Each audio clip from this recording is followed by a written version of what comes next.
마태복음 16장 19절 말씀입니다. 다 같이 한 목소리로 읽겠습니다. 내가 천국 열쇠를 내게 주리니 내가 땅에서 무엇이든지 매면 하늘에서 매일 것이요 내가 땅에서 무엇이든지 풀면 하늘에서 풀리리라 하시고. 아멘. 웨스민 신앙고백서 30장 보겠습니다. 신앙고백서 30장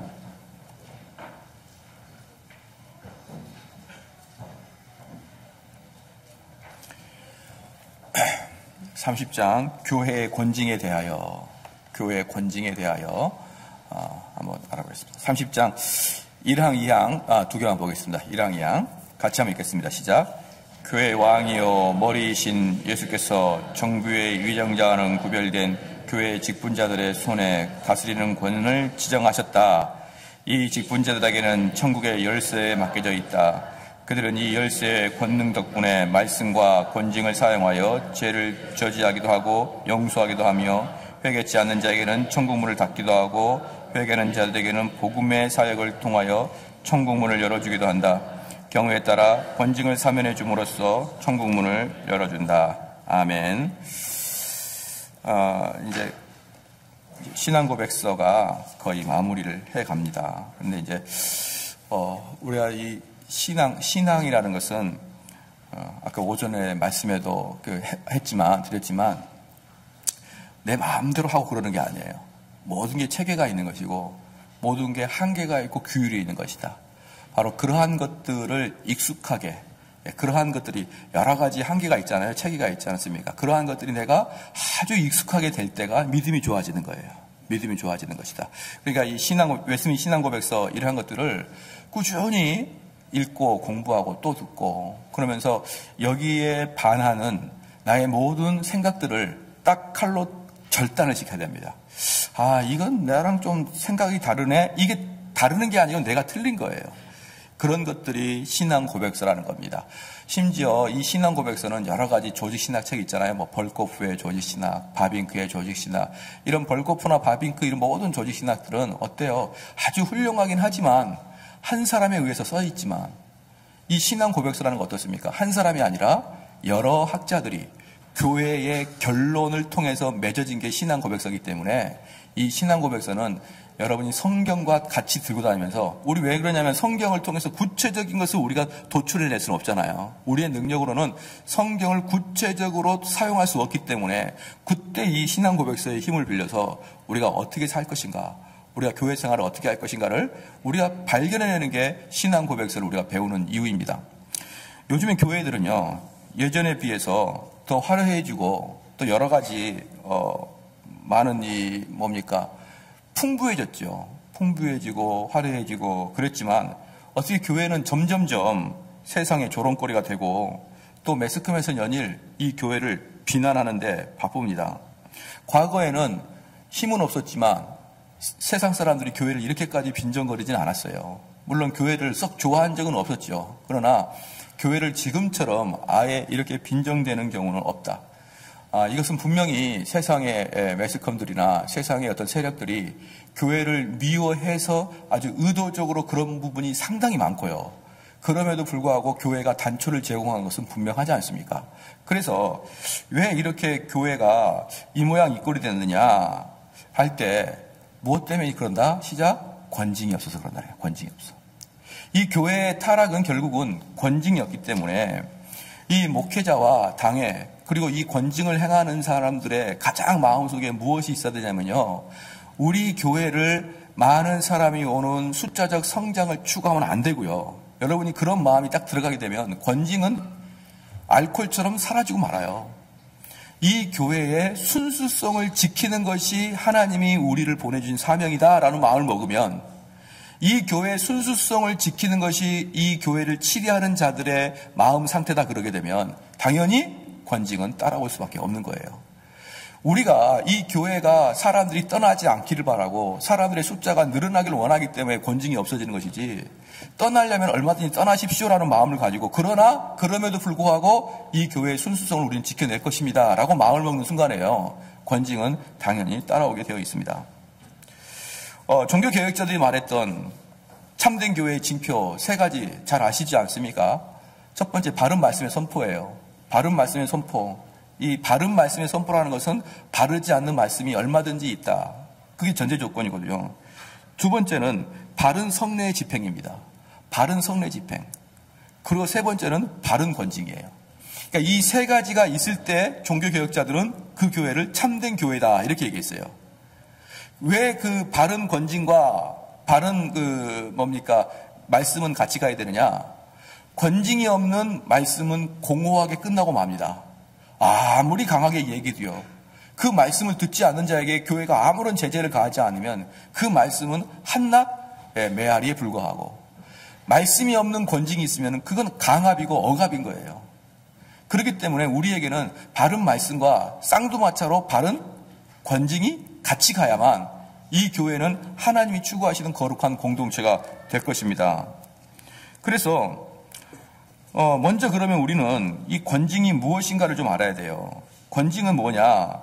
사람들이 잘못한 사람을 모아놓고 야단치고 책망하고 이러한 것들이 권징이 아닙니다. 사실 권징의 가장 큰 핵심이 뭐냐 그러면 죄 짓는 자가 회개하게 하는 것이 권징이에요. 권징은 야단치려고 하는 게 아니라 권징은 회개케 하기 위함의 권징의 가장 큰 목적입니다. 그렇기 때문에 권징을 한다 그래서 상대를 너무나 기분 나쁘게 하거나 또 상대의 막 소문을 온 동네에 퍼뜨려서 그 사람의 창피를 주거나 그러한 게 권징의 목적이 아닙니다. 권징은 그가 다시 되돌아오고 다시 하나님 앞에 잘못을 뉘우칠 수 있는 그 길을 열어주는 것이 바로 권징이에요. 그러면 자기를 돌아보고 회개할 수 있기 위해서는 조건이 있어요. 뭐냐? 성도가 성숙해야 됩니다. 성도가 성숙해야 그 말씀에 따라서 회개하고 돌아오는 것이죠. 예를 들어서 아이가 아직 돌도 지나지 않았는데 그 아버지가 아이 버릇을 고치겠다고 회초리로 때리거나 아니면 아이한테 1시간 동안 일장 연설하거나 아이 아무것도 모르는 것입니다. 아무것도 모르고 그 아이가 그 권징을 견뎌낼 수 있는 지성과 육체를 가지고 있어야 그 권면이 되는 것이지, 아직 성장하지 아니하는 그 아이에게 회초리를 대거나 1시간 동안 일장 연설하거나 그렇게 해서 그 아이는 아무것도 유익을 얻지 못할 뿐만 아니라 아주 괴로움을 당하게 되는 것이죠. 그래서 이 교회에서도요, 권징이 시행되려고 그러면 먼저 성도들의 성숙이 있어야 됩니다. 예를 들어 이런 것이죠. 시간이 지나가지고 밥은 많이 먹고 살은 찌는데 도대체 학년이 올라가지 않는 거예요. 몸은 비대해지는데 이 정신연령은 여전히 애기입니다. 그렇게 성도들을 두면 안 되는 거고요. 성도들의 몸이 늘어나듯이, 그렇죠? 그 다음에 학년이 올라가듯이 그에 만큼 지성이 올라가야, 그것을 교회에서 추구해야 오래 다닌 사람일수록 권징을 받아들이기가 쉬운 거예요. 그런데 대체적으로 보면은 도무지 교회는 어때요? 살만 드릭드릭 끼우고 진짜 내면이 알콩지게 모여있는 그런 그 참된 신자들이 사실은 별로 없는 것이에요. 그리고 또 하나 이제 또 특징이 뭐냐 그러면, 권징은 당회에서 권징을 하는 것이 근본 목표가 아닙니다. 근본 목표는 성도 간의 참된 권면이에요. 그러니까 성도 간에 하나님 말씀이 내면이 꽉 차 있잖아요. 내면이 하나님 말씀이 꽉 차 있으면 내 구역이나 내 여전도회나 남전도회에서 어떠한 성도가 잘못된 말씀을 전하거나 또한 잘못된 삶을 살아갈 때는 상대편이 사랑하는 마음으로 권면하는 것이에요. 그것은 말씀에 위배되는 삶입니다. 이렇게 이야기할 때 받는 자도 성숙한 자로서 그 사람이 참으로 말씀으로 나를 권면해 줄 때는 아멘으로 기쁨으로 받아들여야 되는 것이에요. 그래서 내가 미처 몰랐습니다. 내가 잠시 눈이 멀었군요. 내가 집사님의 권면을 통해서 내가 다시 한번 회개하고 돌아봅니다. 이렇게 하게 되면 절대로 당회까지 이 권징이 올라올 리가 없죠. 그러니까 이 권징의 가장 큰 것은 뭐냐 그러면, 미리미리 성도들이 다 성숙한 상태에서 그 성도들끼리 서로 말씀이 잘못된 것들과 성도들의 삶의 잘못된 방향을 적재적소에서 지적해주고, 그들이 지적받을 때는 그때 자기들을 말씀에 비춰서 회개하는 그런 교회가 된다 그러면요, 거긴 더 이상 무슨 엄격한 권징이 있을 리가 없죠. 사랑하는 성도 여러분, 그런데 과연 이렇게 권징이 현대 교회에 있냐 이 말이에요. 이렇게 권징을 하기 위해서는요, 첫 번째 뭐가 필요하냐 그러면, 당회까지 올라오지 않기 위해서 권징이 뭐가 필요하냐, 말씀으로 성숙하고 남의 눈치 때문에 바른 소리를 못할 정도로 나약한 자가 아닌, 이게 옳은 길이고 이게 하나님 말씀이고 내가 우리 성도를 사랑한다 그러면 혹 내가 욕을 먹어도 내가 성도한테는 이 말을 해줘야겠다. 이런 자로 있어야 됩니다. 그러한 자들, 남의 눈치를 살피지 않는 자들, 내가 괜히 이야기했다가 안 하니만 못해서 차라리 내 속으로는 저거 아닌데 그래도 입 밖으로 내지 않아서 나는 그 사람과 아무런 불편한 관계가 되지 않기 때문에 아예 입 닫는 그런 성도 말고요. 아닌 것을 분명히 아니라고 얘기하고 비록 내가 그들과의 관계에서 어색한 부분이 있다 그래도 아닌 것은 아니라고 이야기해 줄 수 있는 성숙한 성도가 있어야 됩니다. 그러니까 말씀에 성숙해야겠죠. 경건의 삶을 살아야겠죠. 거기에다가 다른 사람을 사랑하는 마음으로 그 사람과의 관계가 조금 어려움이 있어도 그것을 능가할 수 있는 믿음을 소유한 자가 있어야지만 교회가 경건해지는 것입니다. 할렐루야. 그래서 골로새서 3장 16절 말씀에 뭐라고 하냐면 그리스도의 말씀이 너희 속에 풍성히 거하여 그리스도의 말씀이 너희 속에 풍성히 거하여 모든 지혜로 피차 가르치며 뭐라고요? 모든 지혜로 그러니까 지혜를 가득하게 가지는 우리 평신도들이 피차 서로 간에 피차 가르치고 그 다음에 피차 가르치며 권면하고 피차 가르치고 권면하고 말씀을 가득 찬 자들이 서로 피차 간에 가르치고 권면하여서 그 다음에 뭐가 되는 것이냐? 시와 찬미와 신령한 노래를 부르며 마음의 감사함으로 하나님을 찬양하고 해요. 그러니까 이러한 성도들의 상태가 돼야 됩니다. 이러한 성도들의 상태가 되기를 주님은 축원합니다. 이것도 뭐냐면 우리 자녀들 있잖아요. 만약에 우리 아들이 주일날 뭐 잘 안 되고 맨날 놀기만 하고 땀 삐질삐질 안 온다. 그러면 여러분 집사님들이 우리 아들 꺼져놨고 너 그러면 안 돼. 너는 주의 성도로서 주일날 이렇게 놀면 안 돼. 라고 이야기를 해줘야 되는 거예요. 그러니까 아유 내가 괜히 얘기했다가 또 목사님하고 또 얼굴 붉히겠다. 그렇게 마음 먹지 말란 말입니다. 그건 자기를 위한 것이죠. 내가 정말 이게 맞다고 생각하게 되면은 혹시라도 이 사람에 대해서 내 관계가 어색해질지라도 불러가지고 이리 와라. 이 녀석이 땡깡으로 좀 더 어두운 데로 데려가가지고 너 임마 이게 주의를 지키고 있는 너의 모습이야? 한마디 해줘야죠. 그럼 얘가 엉엉 울다가 그 다음날 주일날 저녁에 에이씨 나는 이제부터 교회 안 갈 거야. 왜? 김모식이 집사님이 그냥 나를 그냥 구석에 데려가서 이렇게 내 이 인간을 이렇게 하면 또 안 된다 이 말이에요. 내가 이 집사를 지 얘기도 아닌데 왜 그래? 여러분 그러면은 권면이고 권징이가 하나도 없어집니다. 권면이고 권징이가 하나도 없어지는 거예요. 여기서 골로새 3장 16절에 그의 그리스도의 말씀이 너희 속에 풍성히 가여 모든 지혜로 뭐라고요? 피차 가르치며 권면하라 그랬어요. 그럼 벌써 내 지혜, 내 삶의 지혜를 딱 바탕으로 하나님의 지혜를 딱 없애버리잖아요. 여러분 그렇게 되시길 주님을 축원합니다. 그래서 내 자녀를 사랑하듯이 다른 자녀도 사랑해 주시고 그 자녀가 잘못됐을 때는 너는 누구도 어르신들이면 따끔하게 이야기할 수 있어야 되고 그 따끔하게 이야기해 준 걸 자녀에게서 들었다 그러면은 그 엄마 아빠들은 감사함으로 항상 감사하는 마음으로 아물면 그 김머시기 집사님이 홍길동 집사님이 우리 애 잘못되게 해야겠느냐. 우리 아이가 말씀대로 잘 자라기 위해서 우리 이렇게 아무도 보지 않는데 저렇게 열심을 내주는 거 얼마나 감사합니까 여러분. 우리 교회가 그렇게 되기를 저는 바라요.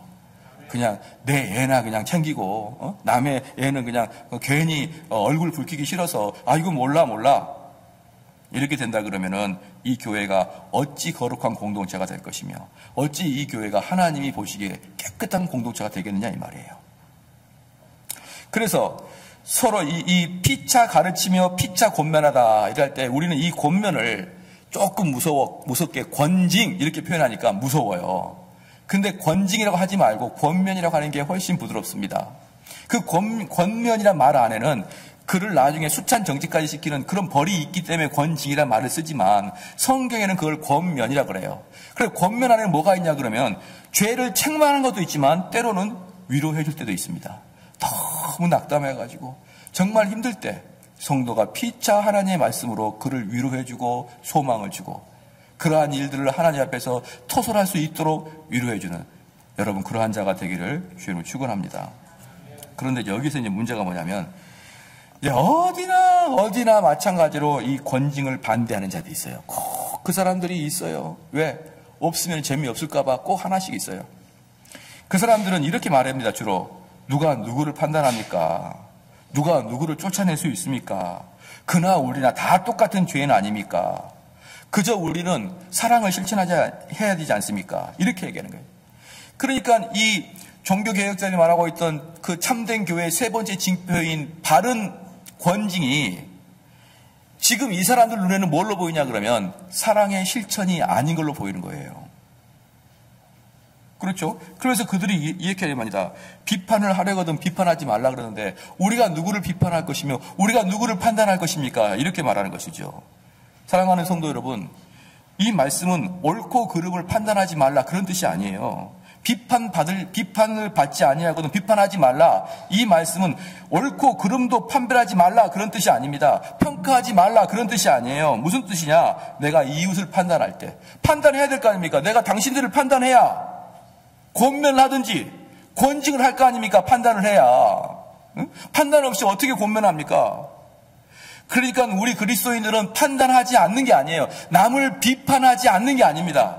남을 판단하고 남을 비판할 때 어떻게 알아? 자비하는 마음으로, 자비로운 마음으로, 그가 바르게 서기를 원하는 마음으로 그에게 가라는 거예요.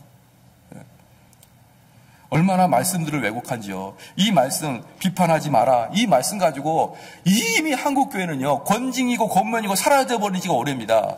누군가가 이봐 홍길동 집사님 이렇게 하면 안 됩니다. 그러면 그 사람이 뭐라고 하냐면 왜 판단하십니까? 당신이 나랑 대화를 해봤나요? 이렇게 하면서 누군가가 권면해 줄 때 그 사람의 판단 자체를 다 없애버리는 것입니다.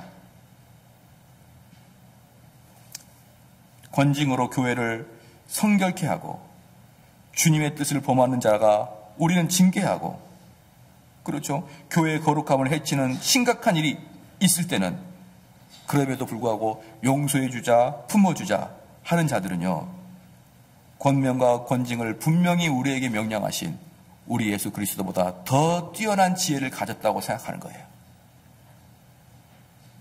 그런데 진짜 재밌는 게 뭐냐면 고린도전서 5장 11절 12절에 이렇게 말합니다. 이제 내가 너에게 쓴 것은 만일 어떤 형제라 일컫는 자가 음행하거나 탐남하거나 우상숭배를 하거나 후욕하거나 술 취하거나 토색하거나 사귀지도 말고 그런 자와는 함께 먹지도 말라 함이라.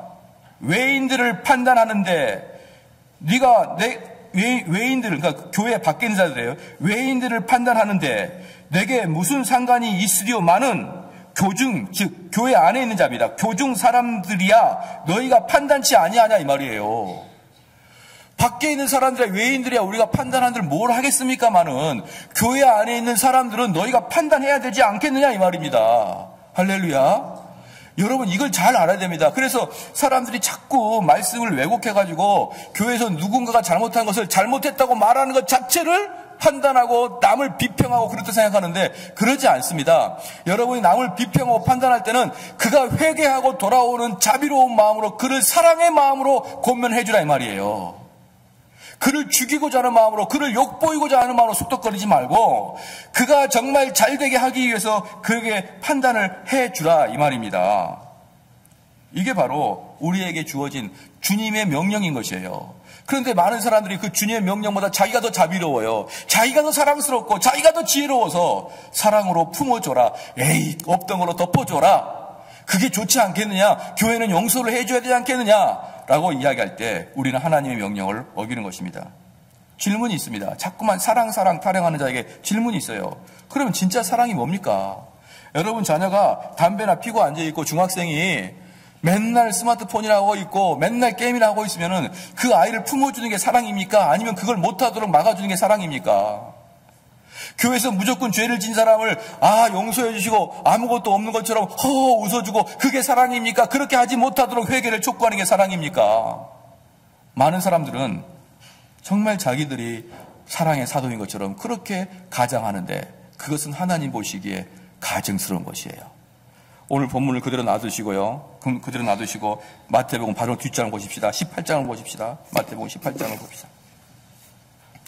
이게 권징에 대해서 순서가 분명히 나와 있어요. 권징을 분명히 나와 있습니다. 마태복음 18장 15절 말씀이에요.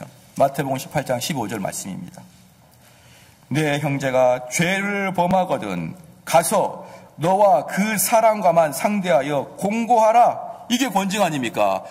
누가 죄를 지면은 못 본 척 하지 말고 가서, 할렐루야, 가서 권징하라는 거예요. 여러분, 첫 번째 규칙이 뭡니까? 판단하라는 겁니다. 판단하라. 누가 죄를 짓고 있는지 안 짓고 있는지 판단해서, 그 다음에 두 번째 원칙이 뭐예요? 제발 소문 내지 말고 여러분이 혼자 가십시오. 혼자. 만약에 어떤 사람이 죄를 딱 졌어요. 근데 내가 그걸 목격했습니다. 그럼 이제 집에서 와가지고 내가 이걸 어찌해야 될까? 어찌해야 될까? 내가 이것을 말해야 되나 말해야 되나? 이렇게 딱 생각이 들면 하나님께 기도하시고 그 당사자에 가서 이야기하십시오. 그 당사자에게. 홍길동 집사님, 내가 당신이 2차, 저차 죄 짓는 걸 목격했습니다. 어떻게 된 것입니까? 이야기하십시오. 그럼 그 사람이 아이고야, 그러셨어요? 집사님, 제가 경고드립니다. 회개하시고 그 죄를 끊으십시오.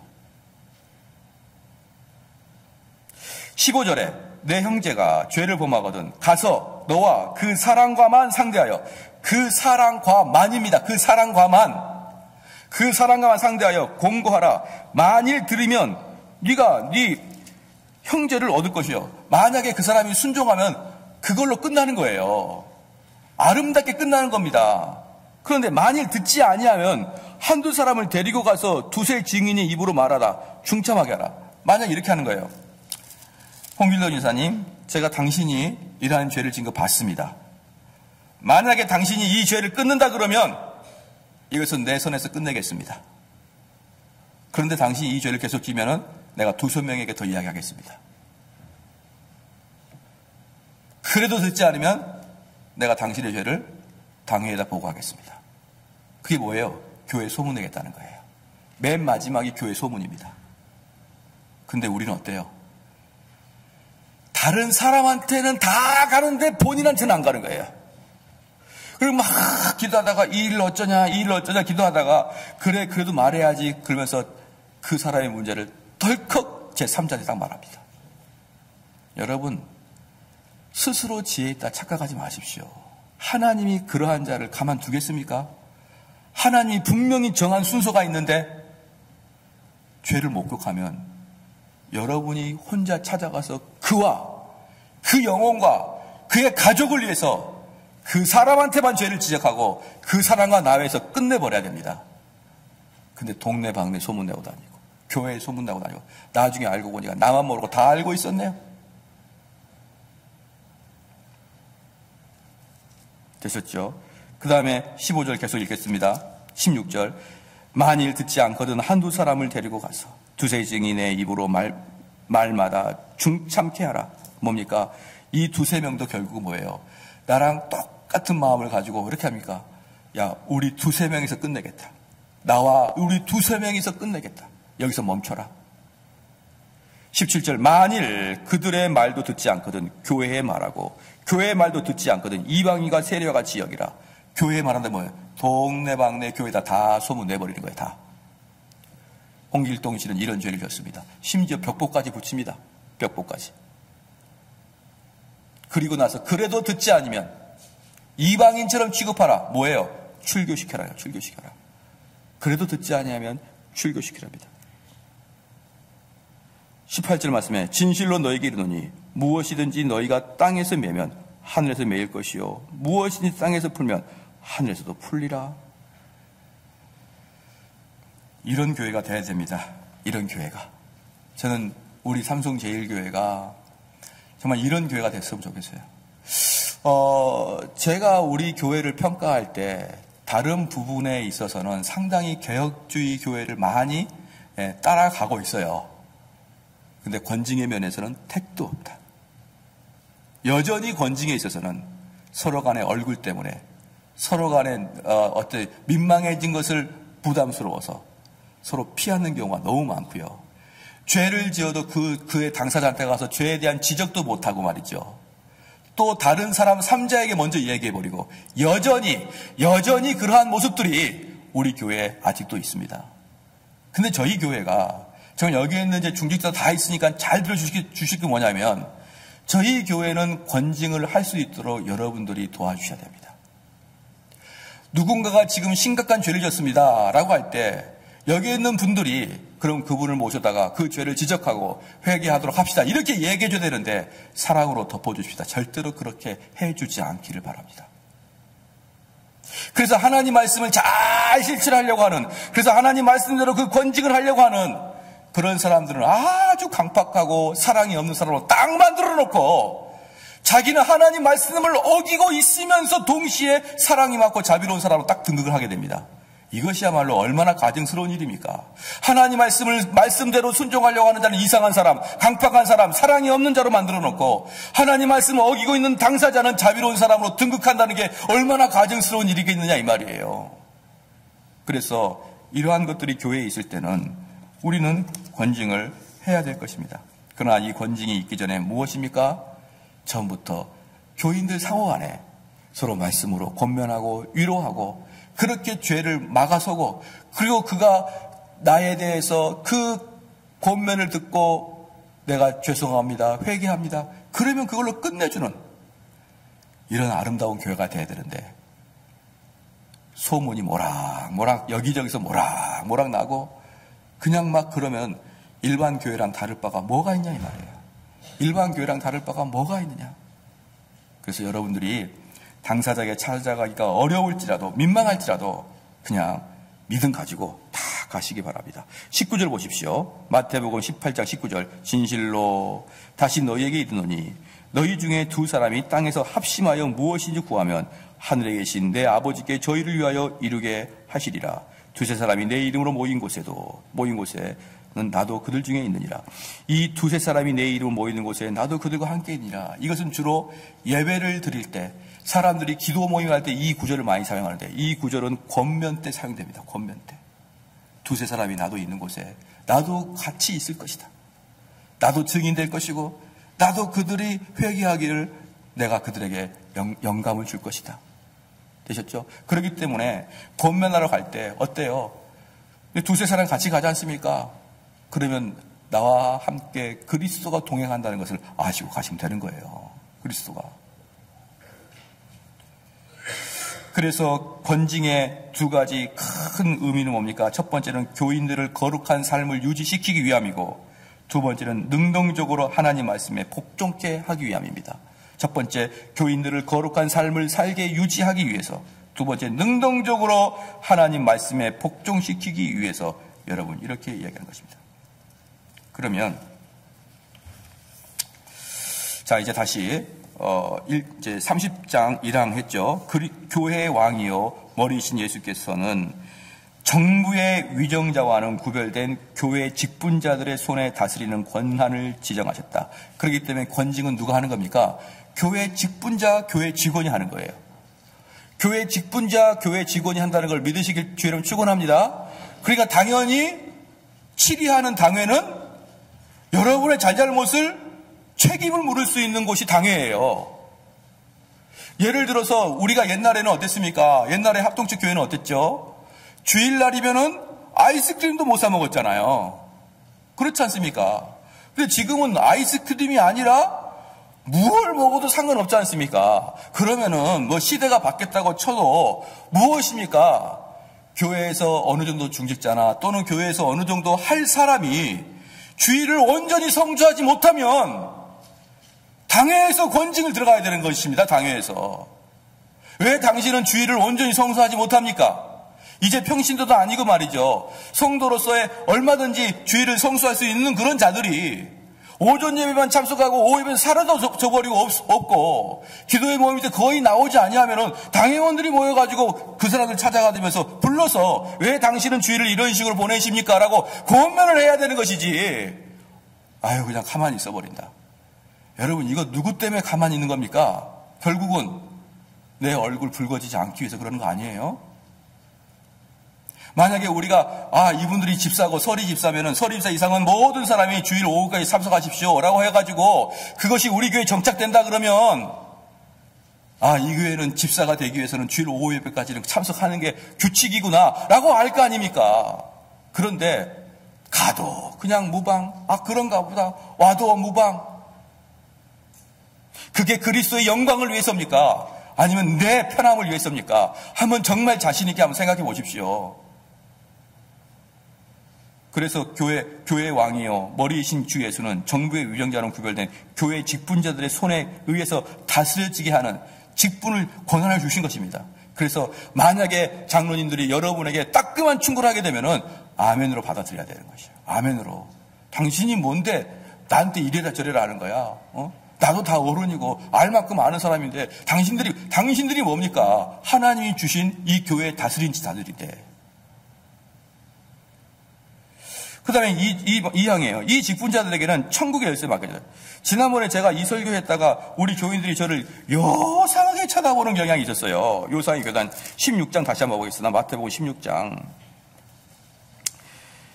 내가 천국의 열쇠를 네게 주리니 네가 땅에서 무엇이든지 매면 하늘에서 매일 것이요 내가 땅에서 무엇이든지 풀면 하늘에서 풀리리라 하시고, 여기서 보면은요 이 이제 마태복음 16장 16절 말씀부터 19절 말씀까지는 아주 교회사 역사적으로 유명한 말씀이에요.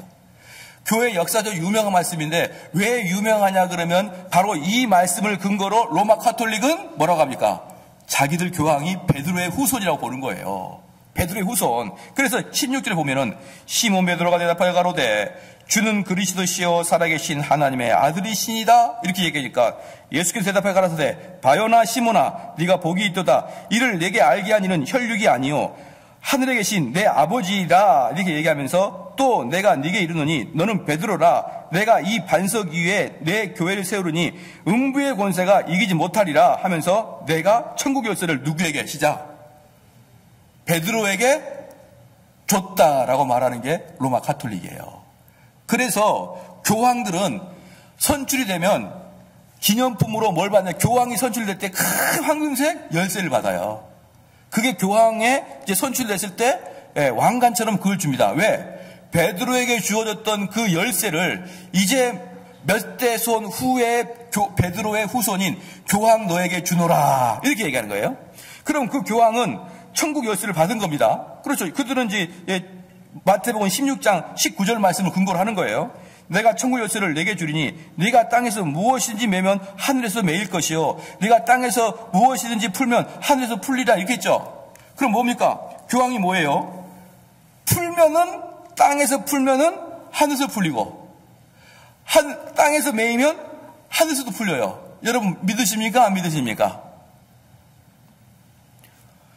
믿기도 어렵고 안 믿기도 어렵죠. 성경에 나와 있으니까 분명히 나와 있잖아요. 풀면 풀리고 묶이면 묶이는 거거든요. 그런데 그 교황이 베드로의 후손인 거예요. 그래서 교황이 풀면 풀리고 잠그면 잠깁니다. 자, 이 논리에서 뭐가 나올까요? 시작. 연옥 구원설이 나오죠. 연옥 구원설이. 교황한테 돈을 많이 바치면은 그래? 그럼 너희 부모는 그 흉악한 죄를 졌으니까 한 3만 년 정도 연옥에서 고생해야 되는데 내가 땅에서 열어서 하나님 이 길동이 할아버지를 1000년만 감해주세요. 탁탁 열면은 그 사람이 죄가 1000년이 감해져요. 그럼 어때요? 돈을 다발다발 싸다가 교황에게 주면은 또 열어. 또 갖고 왔네. 그럼 또 1000년. 그래도 3만 년 선고해놨기 때문에 아직 멀었어요. 돈을 많이 벌죠. 이 이론 때문에 그래서 교황이 사람을 천국에 보냈다, 지옥에 보냈다. 그렇게 얘기합니다. 심지어 누가 합니까?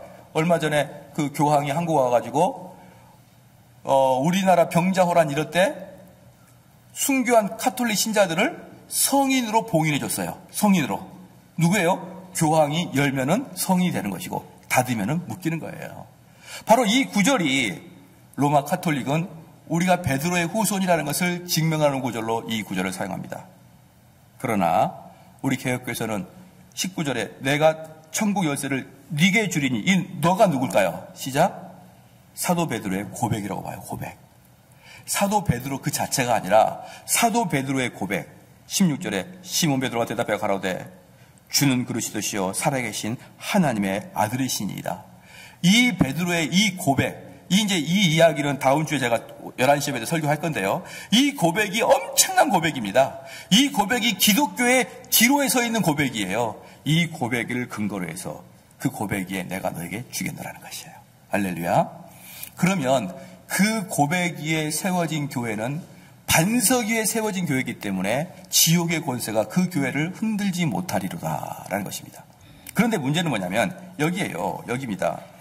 19절에 마태복음 10장 19절에 내가 천국의 열쇠를 너에게 주리니 너가 땅에서 무엇인지 매면 하늘에서 매일 것이요 내가 땅에서 무엇인지 풀면 하늘에서 풀리라 이랬겠죠.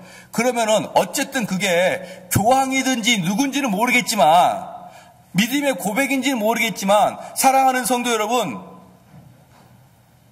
열쇠는 줬습니까 안 줬습니까? 예? 열쇠를 줬습니까 안 줬습니까? 줬죠. 그게 교황인지 믿음의 고백인지는 모르겠지만 너에게 주노라 하면서 열쇠를 줬잖아요. 그래서 열쇠를 주면서 뭐라고 했습니까? 여기서 풀면 풀리고 닫으면 닫힌다는 권세까지 줬단 말입니다. 그럼 여기서 물어볼게요. 그 네가 누굽니까? 내가. 열쇠를 줬는데 열쇠를 줬으면 누군가 받았을 거 아니에요. 그 받은 누구는 누굴까요? 시작. 옛날에 이 설교했다가 한동안 뭐라고 했는데 또 다 잊어버렸군요. 깨끗이 잊어버리고 또 오시니 참으로 감사한데요. 여기서 너는 당회입니다. 당회. 당회예요. 또 봐요. 분위기 또 이상해지는 거. 그때도 이렇게 이상했어요. 이 교회 너에게 주노라 할 때는 이 당회예요. 자, 우리 웨슬리 신앙고백서 2항 다시 읽어봐봐요. 다시 읽어봐 이 직분자들에게는 그랬죠. 천국의 열쇠가 맡겨져 있고 그들은 이 열쇠의 권능 덕분에 말씀과 권징을 사용하여 죄를 저지하기도 하고 용서하기도 하며 회개치 않는 자에게는 천국 문을 닫기도 하고 회개하는 자들에게는 복음의 사역을 통해 천국 문을 열어주기도 한다. 경우에 따라 권징을 사면해 줌으로써 천국 문을 열어준다. 이 권징을 누가 합니까? 시작. 당회가 하잖아요. 당회가. 그러니까 웨스민스 신앙 고백서에 제가 처음에 여러분의 설교했듯이 처음에 말씀드렸듯이 내 생각과 맞지 않으면 여러분의 생각이 틀린 거예요.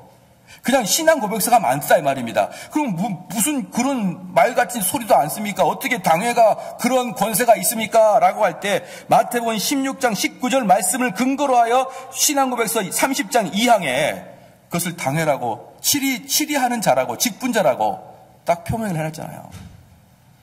표기를 해놨습니까? 그렇기 때문에 여러분들이 이 2항을 잘 보면서 결국은 뭐냐? 하나님이 직분자에게 천국의 문을 열 수 있는 권세를 주셨다는 거예요. 여러분 믿으십니까? 무슨 백장로님 외에는 아무도 대답을 안 하고 그냥 뭐 이렇게 쳐다만 봅니까?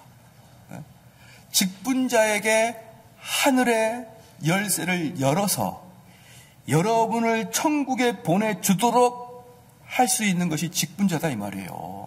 직분자다.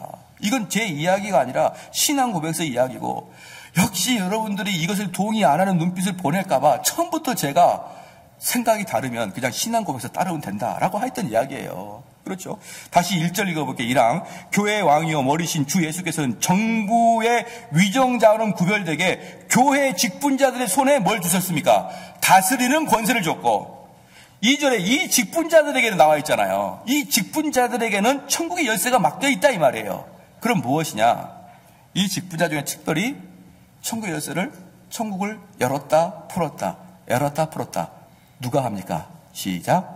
하나님 말씀 전하는 자가 하는 거예요. 하나님 말씀을 전하는 자가 천국에 올라갈 수 있는 말씀을 전하는 목사가 있으면 그 목사는 천국 문을 열 수가 있습니다.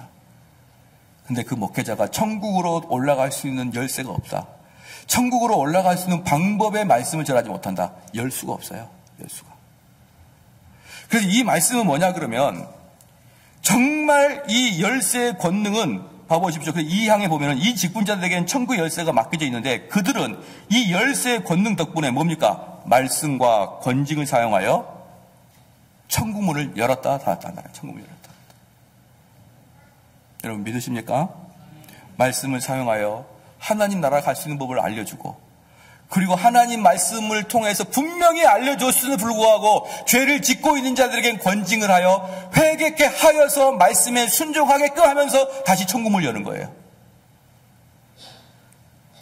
그리고 말씀의 권징을 사용하여 죄를 저지하기도 하고 용서하기도 하며, 그러니까 말씀을 사용하여 우리에게 죄를 지적하고 죄를 책망하기도 하고, 그 죄 때문에 회개하는 자들에게는 천국문이 열릴 것이요, 그 죄를 지적함에도 불구하고 여전히 죄를 짓는 자들에게는 죄 용서함을 철회하고 그를 권징하게 되므로 그 권징을 통해서 자기가 아뿔싸 내가 이러다가 하늘문이 닫히겠구나라고 무서워하는 자들에게는 그가 다시 회개하고 돌아올 때는 용서하게 되며, 회개치 않는 자에게는 천국문을 닫기도 하고, 그래서 그렇게 말씀을 전함에도 불구하고 그렇게 돌아오지 않는 자들에게는 그분들은 천국문이 닫아버린 상태예요.